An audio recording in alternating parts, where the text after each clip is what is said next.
Bienvenidos a un nuevo capítulo de Terapia con Maca. Y Ana. Ya ha pasado la Navidad y esperamos que los tips que les hemos dado en el capítulo anterior os hayan servido. Hoy continuaremos hablando de temas familiares, específicamente el mandato familiar y el secreto familiar. Y empezaremos con secreto familiar. Ana, ¿nos quieres contar un poquito de qué se trata? Bueno, pues esto tiene tela y tiene miga, más que tiene mucha miga esto, porque, bueno, os cuento un poquito más bien qué es el secreto, lo defino y ya luego nos metemos en barrena. Me parece bien. El secreto familiar es ese evento, que por lo general suele ser un único evento, puede haber varios más, pero bueno, por lo general lo identifica como un único, que ocurre en un momento de la vida, más bien de generaciones pasadas, no suele ser en hijos o nietos, suele ser más bien o en tíos / abuelos. Abuelos, tal cual. Que genera un nivel de vergüenza o genera una emoción especialmente intensa, por lo cual el sistema familiar al completo decide, de manera inconsciente obviamente, porque esto no se habla, no se hace un referéndum para esto, decide ocultarlo, decide que todo el mundo sabemos lo que ha pasado, toda la familia lo sabe, es más, cuando vienen nuevos integrantes de la familia se le cuenta en modo secreto, cuando entra alguna pareja nueva, una familia política, se le cuenta pero en modo que nadie lo sepa, que tú lo sabes esto, ¿no? Es decir, al final es como un secreto a voces. Justo, es un secreto a voces, correcto.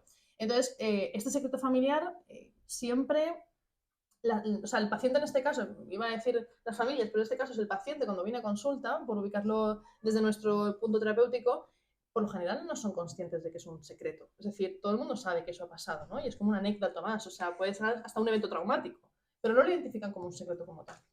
Pero sí es, de esto no se habla. Claro, pero nadie, o sea, cuando tú preguntas, por ejemplo, en consulta, de manera explícita, oye, ¿cuál es el secreto? Muchos de ellos no hacen la conjunción de evento, secreto familiar y lo uno, ¿no? Lo ven como, bueno, un secreto no es porque todos lo sabemos, ¿no?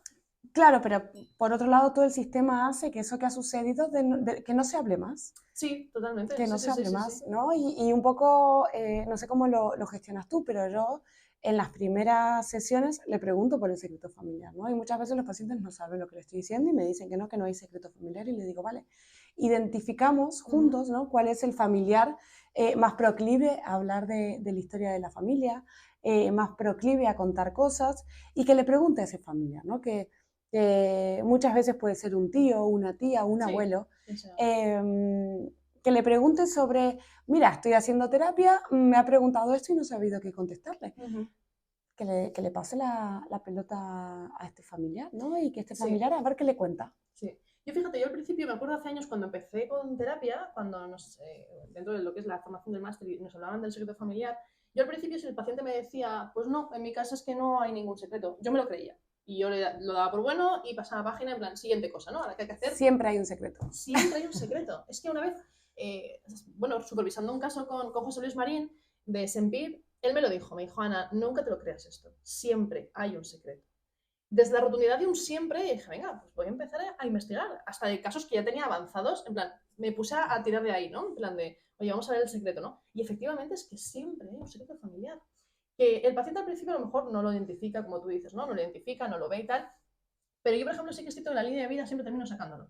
Ya. Cuando haces lo que veíamos hace capítulos anteriores, ¿no? De la evaluación en relación al trauma, siempre buscamos eventos traumáticos porque al final el secreto suele ser un evento traumático. Tal cual. Genera emocionalmente una intensidad. Y es un evento transversal, ¿no? Que genera cambios y que ocurre cambios en toda la familia. Exacto. Y por eso se considera potencialmente traumático si no es en sí mismo un trauma de origen. O sea, un trauma transgeneracional, perdonad. Lo que decíamos antes, ¿no? Cuando, por ejemplo, un caso que hace el que me viene a la cabeza de hace varios años, mi paciente me cuenta de que la abuela materna se suicida en un contexto sociocultural católico, apostólico y romano. O sea, tenemos que entender que esto encima en una cultura donde la religión no lo ve bien. El marido y los hijos consideran que esto se convierte en un secreto, que la abuela no se ha suicidado, la abuela se ha muerto. Ya. De una muerte totalmente fortuita, casual, de la cual nadie sabe el objetivo, ¿no? O sea, nadie sabe el motivo. ¿Qué pasa? Que mi paciente, pues obviamente le cuenta la verdad, le dice, no, mira, a la abuela le pasó esto, pero no lo puedes contar. Claro, mi paciente me viene diciendo, pero es una tontería, Ana. O sea, a día de hoy que todo el mundo habla de suicidio, de muerte, ¿cómo que mi abuela hizo esto y por qué yo no puedo hablar de ello, ¿no? Hombre, tenemos que posicionarlo siempre y esto a mis pacientes, y seguro que tú también, hay que llevarlo al contexto. Al contexto de donde ocurrió. Claro, porque el secreto, a lo mejor eso pasa a día de hoy y no tiene sentido callarlo. ¿Por qué? Porque hemos normalizado muchísimo más. En este caso, este secreto, ¿no? Cualquier otro. Pero a medida que van pasando las generaciones, el secreto deja de sostenerse de la misma forma que en origen, ¿no? Tal cual. Y aquí es cuando el paciente se lo tiene que cuestionar. y dejar de sostener dentro del sistema algo que ya no tiene sentido sostener. Ese es el trabajo terapéutico, ¿no? Claro, claro. Y ese es el darnos cuenta de que el secreto no tiene sentido, ¿no? Que a día de hoy quizás no cumple ninguna función. Claro, en ese momento cumplía la función de venerar la imagen de la abuela. No vamos a decir encima la abuela se ha suicidado. O sea, no. Yo entiendo que tenía que sostener que la abuela se fuera y que la gente pensara que la abuela no había cometido ningún tipo de pecado, ¿no? Exacto. Para ahí está bien, pero ¿y ahora? Pero eso también perpetúa, ¿no? Esto de la buena imagen de la abuela, perpetúa esto que yo nombro como cuarto mandamiento, ¿no? Que hablamos del cuarto mandamiento, que hablando también desde la religión judeocristiana, ¿no? El cuarto mandamiento es el honrarás a tu padre y a tu madre. Bueno, por supuestísimo. Y esto va generando, ¿no? Como estos arquetipos también, ¿no? De veneración de que, no, la abuela era perfecta, no hacía nada. Bueno. Empecemos a cuestionar. Claro, la abuela tenía lo suyo. Empecemos a cuestionar los roles. Claro. ¿no? Y que está compuesta de personas. Claro. Y aquí estas personas... Y a humanizarlas. Claro, y este conjunto de personas, lo que veíamos anteriormente, ¿no? Ese macrosistema ha creado una serie de mandatos. Una serie de mandatos, entre ellos está el honrarás a tu padre y a tu madre, que este es un mandato judio-cristiano que muchas familias han introducido en sus familias, ¿no?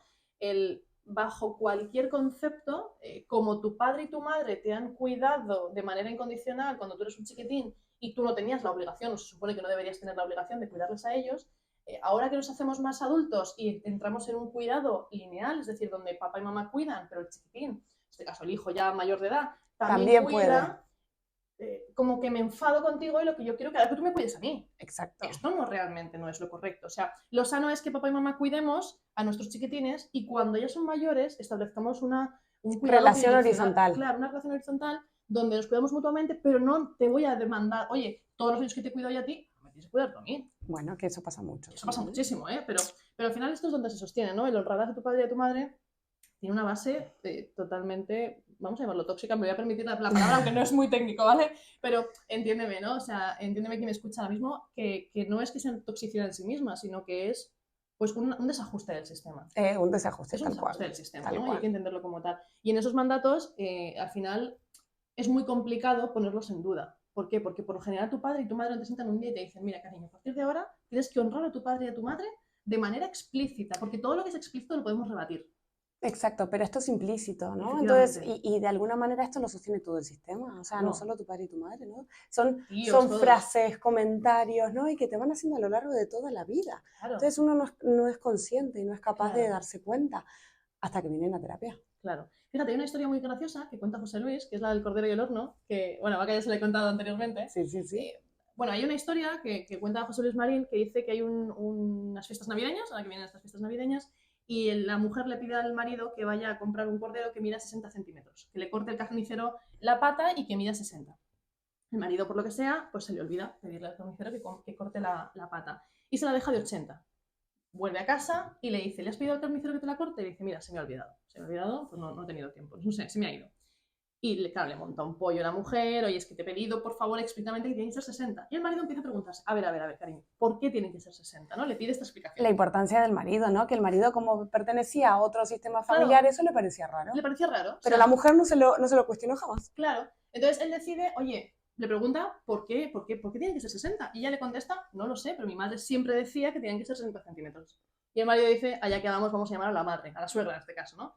Llaman a la suegra, oye suegra, ¿por qué tienen que ser 60 centímetros, ¿no? El cordero. Y le dice, pues es que no lo sé, porque mi madre siempre decía que esto era así, ¿no? Por suerte la abuela seguía viva, llaman a la abuela y le dicen, oye, abuela, explícanos por qué el cordero tiene que ser 60 centímetros. Y la abuela da la mejor explicación y respuesta del mundo, y es que el horno de mi casa solo cabía un cordero de 60 centímetros. Me pareció una historia súper representativa de este momento y a muchos pacientes se le ha contado esta historia, ¿eh? Porque creo que es la mejor forma de darte cuenta de que no te planteas los mandatos familiares. Estos son los mandatos familiares, que nunca los has puesto en duda. Que lo sigas haciendo me parece perfecto, pero al menos date cuenta de que esto es algo inconsciente, o sea, de que has proyectado desde ahí, o sea.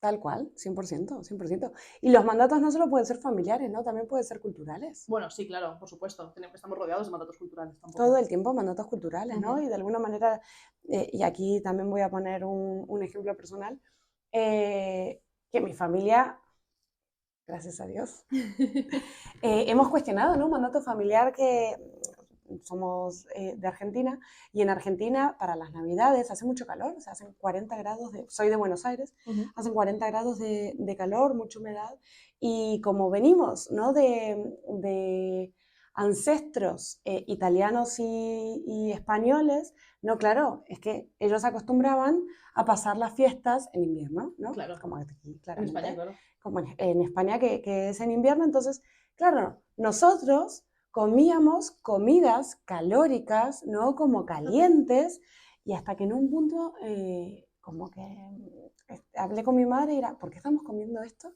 Claro, ¿no? Como de repente, cuando hacen 40 grados, digo, ¿por qué estamos comiendo esto? Esto es lo que tú dices, ¿no? Como el pavo, o comíamos carne al horno, caliente, rellena, y era como, ¿por qué estamos comiendo esto? Entonces hubo como una especie de referéndum familiar y hemos decidido que íbamos a cambiar parte de la tradición, ¿no? Parte del mandato cultural. Vale. Tanto no podíamos cambiar, pero hemos cambiado una parte. Pero una parte. Entonces, la comida la hemos cambiado y ha sido comida fría, ¿no? Ensaladas, bueno, vitel toné, cosas que se sirven frías, vale. pero que conservábamos el pan dulce, los turrones, vale, con un agregado del helado, ¿no? Para darle ese frescor. Vale.